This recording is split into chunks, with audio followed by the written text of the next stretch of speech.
Take post ka na dyan!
Chunli, harap ka naman, Chunli.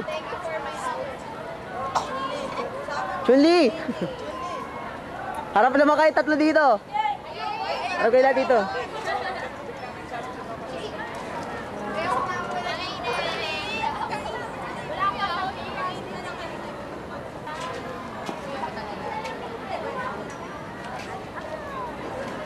Oy, Sudoy!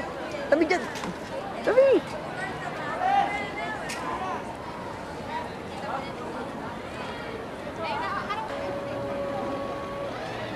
Announcing the arrival of our President, Dr. Benjamin G. Tayabas.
ng Maynila. As early as January 13, 1960, then Manila Mayor Arsenio Lacson signed Municipal Ordinance Number 4202. Professor Mayor Antonio J. Villegas set the groundwork for the opening of the university by issuing Executive Order Number 7 on February 13, 1963. Sponsored by then Congressman Justo Albert, House Bill Number 8349 was passed by the House of Representatives in 1964, and on June 19, 1965, President Diosdado Macapagal signed into Law Republic Act Number 4196 at the same time, issuing Presidential Proclamation Number 39-2-A, providing university the 3-hectare area lot now presently occupied by the university. In 19 president and considered as Pamantasan's academic architect. On July 17, 1967, with its modest beginning, the Pamantasan started with its first college, the University College, with about 556 but poor Benjamin G. Tayabas. The Pamantasan is a unique university. It is the first municipal university in the Philippines which is completely tuition fee-free. It is the first university to be named in Filipino. Together with its operation, the PLM ROTC unit was activated in August 1967 by virtue of General Order Number 44 with Lieutenant Colonel Doriendo of Philippine Army as its first commandant. Presently, the Commandant of PLM National Service Training Program Unit is Major Eleuterio L. Elardo.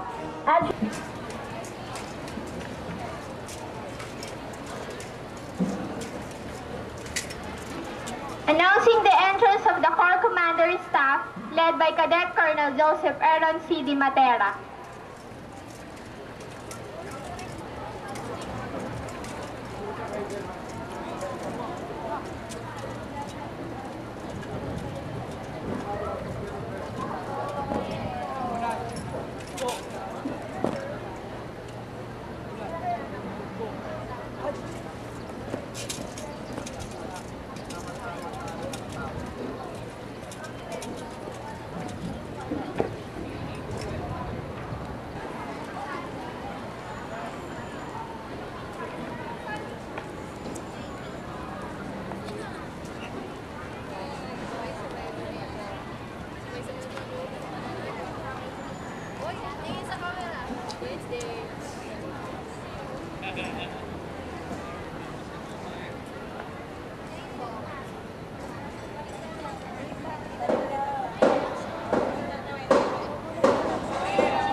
The Corps Adjutant has just directed the Alpha as the base company for inspection and moves briskly towards his designated position in the manner called the Adjutant's trot.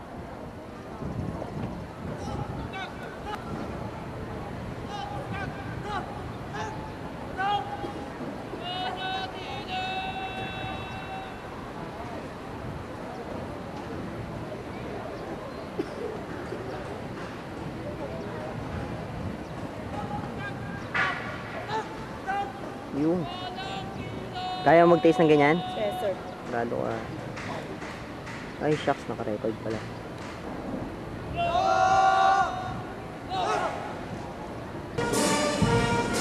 The troop adjutant has just ordered the troops to parade rest while the band plays sound off as they march front of the troops. Ladies and gentlemen, playing the marching music is the Army Reserve Command Band under the baton of Corporal Ronald Reyes, Infantry, Philippine Army.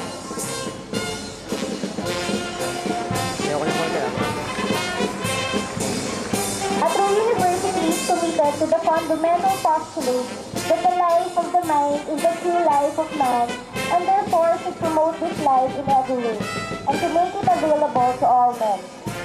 A true university creates, conserves, and transmits human knowledge so that mankind can participate in the life of the mind, intensify and enrich the human processes of thought and imagination, give meaning and direction to human existence, and enhance, deepen, and advance the human use of human beings.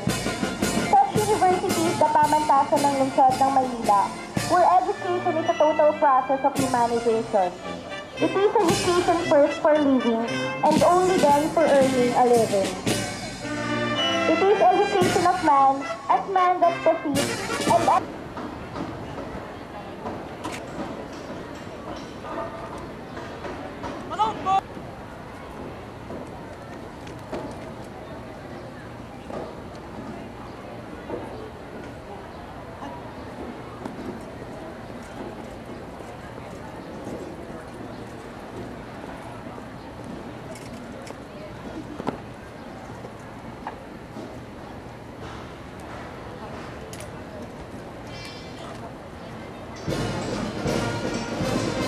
presentation of troops to the honoree.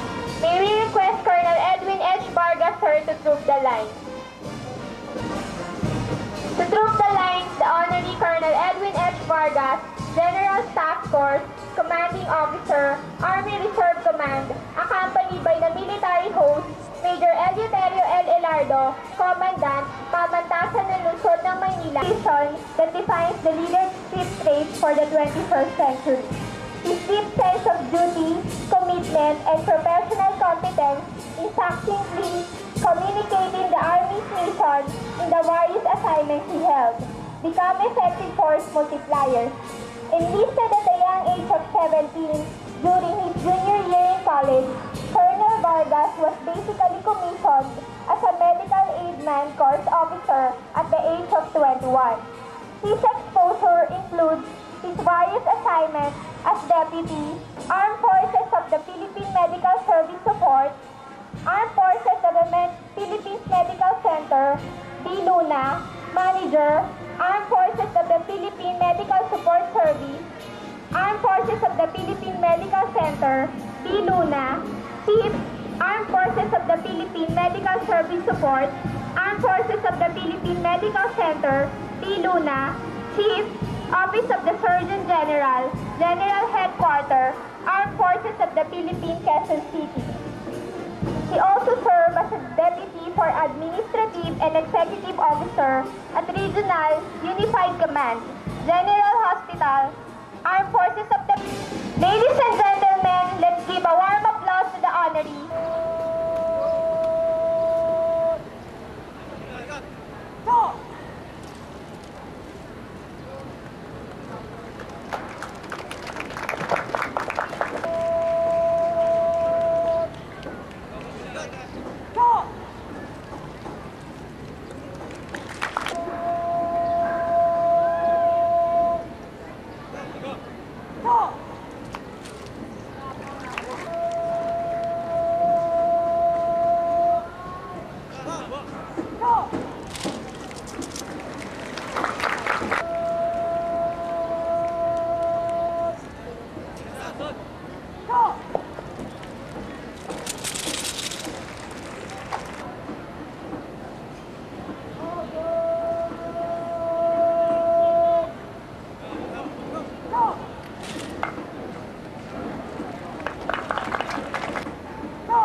The troop adjutant reports to the troop commander that all men are accounted for. The troop commander directs the adjutant to publish the orders of...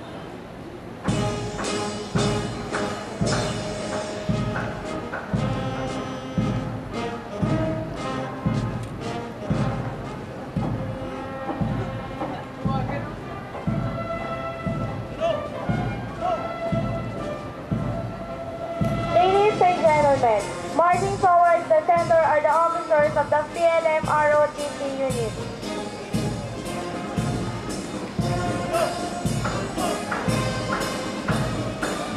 Let's give them a big round of applause.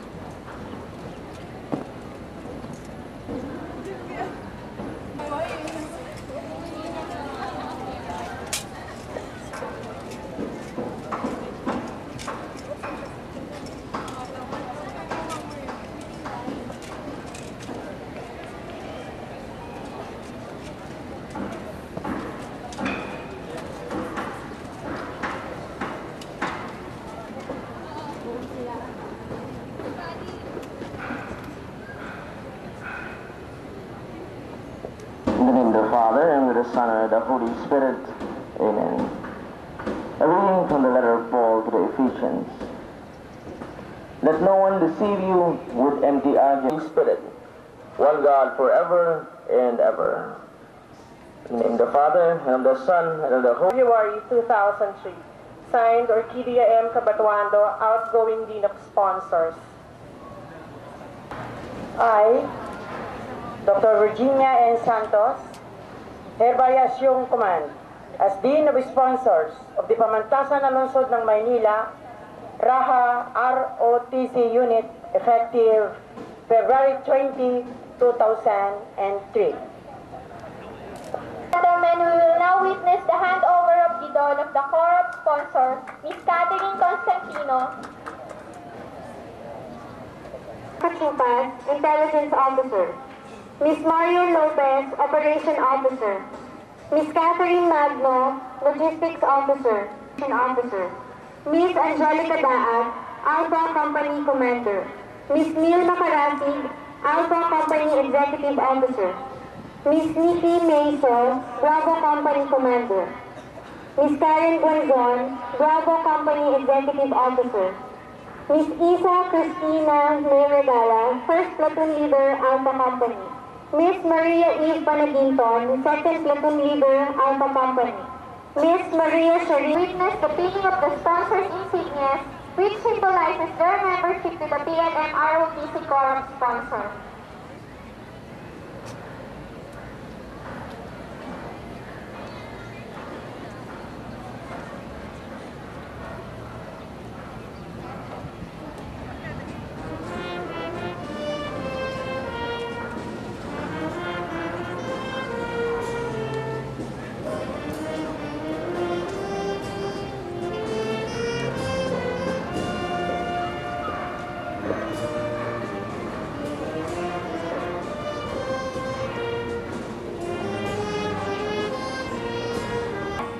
And now, the traditional kiss.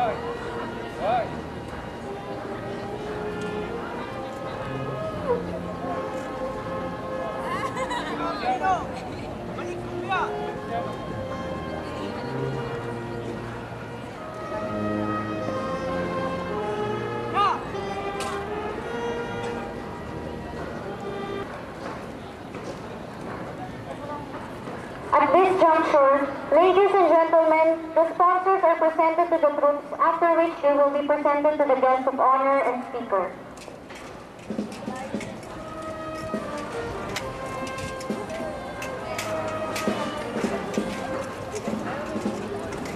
Kanina kayo para nyo makilang. Ito ang mga bilang na nagdagandahan. Tunay at dapat silang hanga. Sila ang mga lakambini ng pamantasan. Sila ang larawan ng dalagang Manilenyo. Masipag, masaga at maawain din sa kapwa. Sa mga bagong panahon, hindi siya pauhuli. Palakarin mo sa entablado, kritiko'y walang masasabi. Dapat mapapuri sa ating mga glumorosang binibini. Ang kanilang ganda ay may tatang. Sila rin may talinong maiwawaksi. Ang may kagandahan sa marahang paghandal. Ng iyong balakang ay tunay na tuliro ang isipan. Sa ating lahat, sila'y mga simbolo. Ng mga kababaihan na halos kompleto. Ginagamit ang kanilang ganda at talino. Sa matiwasay na pakikipagkapwa-tao. Sila rin lahat ay mga ehemplo Kung paano ang maging sa respeto. na hindi lang sa panlabas nakukuha ito. Pati na rin sa kabutihan at loob na anyo. O bakit di mapigilan pagpansin sa ganda niya? Kapag labi bumuka na, langit ang madarama. Pinipiling marikit, inspirasyon ng higit. Huwag kang aalis sa hawak mo at hindi.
mo?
Give the order tikas pahinga. The Banner and Speaker, representing Colonel Edwin Vargas, Colonel Gutierrez, sir, Colonel Amboy, whose favorite arrow, Major Mitch, and all of our military assistants who helped in our training program under this NSPB at pamantasan our parents. Mga kababayan, magandang tanghali po sa inyong lahat at mabigyan unit. At ang tradisyon na yan ay ating pinagpapatuloy sa bagong panahon ng ROTC kung saan ito ay napapaloob sa NSPP, the National Service and Training Program under the National Service Law. At matatandaan ninyo na nang pinag-uusapan ang tungkol sa pagbabago ng batas na may kinalaman sa ROTC, ang ating pamantasan at ang liderato nito ay ibinuhos ang suporta upang ang ROTC ay manatiling training. And our commitment to support ROTC as an option under the National Service Law will grow ever stronger because of the initial success that you, as the first ROTC unit, which we have named Raha ROTC Pamantasan ng Lungsod ng Maynila, have so far achieved and therefore have established beginning today a tradition of excellence in providing leadership development and citizenship training for all of our young people of Pamantasan ng Lungsod ng Maynila. As if this is not everything about our training program. For the first time, our candidate in the Twin Girl Miss ROTC nationwide won as the national ROTC queen in the person of Liz. At dahil diyan, masusi natin a university-wide Festival of Yellow Roses, which will be highlighted. Kaya nga, Pamantasan welcomes into the heart of Intramuros everyone who would like to see our Intramuros community. Dahil diyan, makikita natin sa isang taon na ang ating Pamantasan, the whole ground of Pamantasan will see the blooming of yellow roses.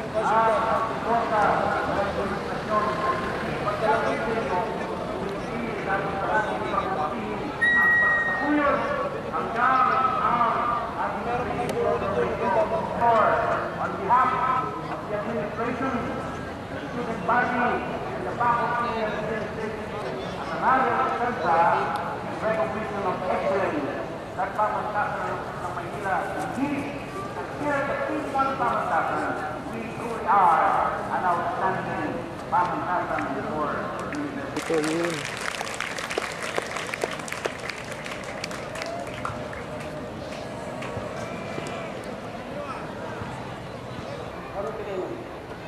That defines the leadership trait of the state. Training in the field of service means the specialized courses he took, and he graduated as an honorary student, specifically in Monterey, California, USA.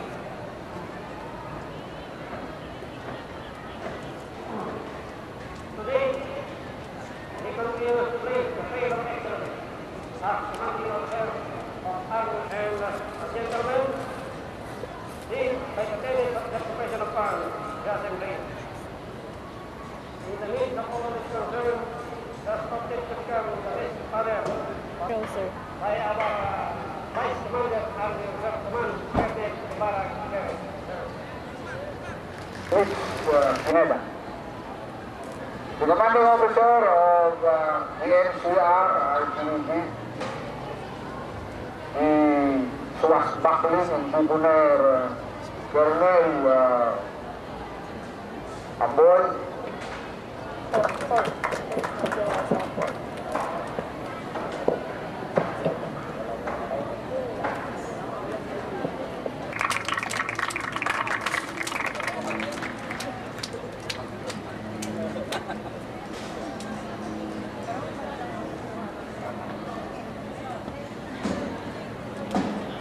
And now,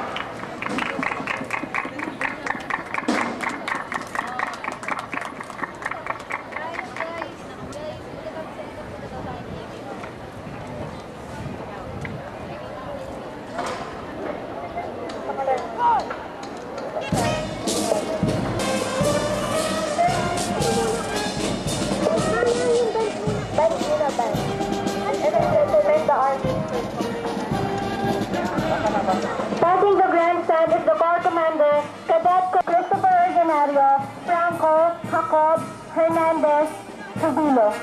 Ladies and gentlemen, the Army Reserve Command Band under the baton of Corporal Ronel Reyes, Infantry, Philippine Army.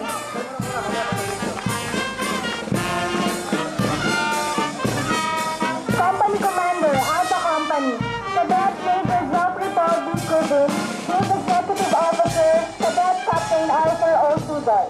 First Platoon Leader, Cadet First Lieutenant Marlon Manapad. Second Platoon Leader, Cadet Second Lieutenant Paul Joseph Velasco. Third Platoon Leader, Cadet Second Lieutenant Marlon Villanueva.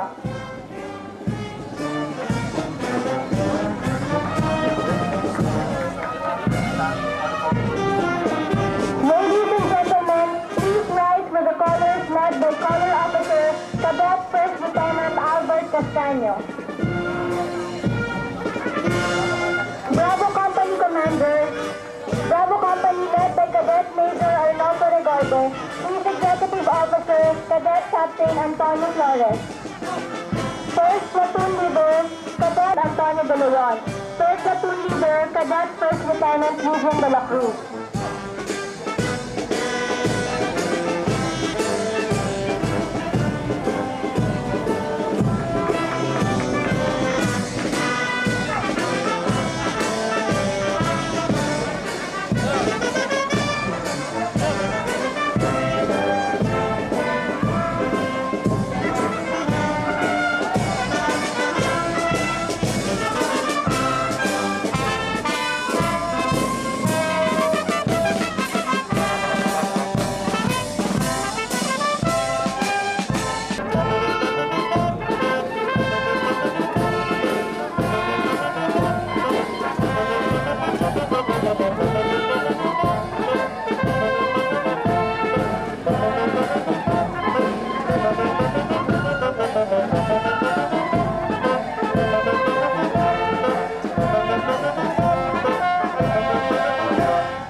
That ends our presentation of sponsors. This is Kaydat Esplana. This is Kaydet Ayran. This is Kaydat Ayuda. Pabuhay.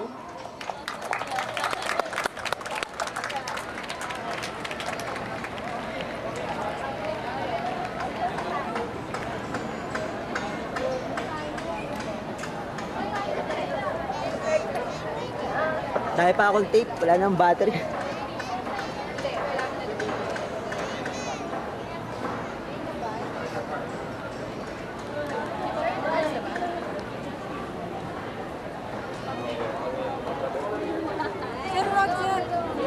Eh, balala kayo!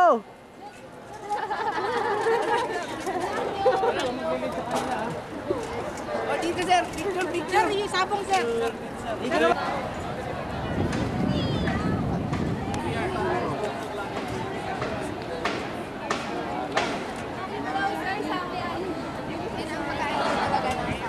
Tingin! Gumagana to, gumagana to. Gumagana to, asan? Yan! Hawak naman! Ang ano naman? Uy, uy, uy, uy! Ayan, nakita ko yun!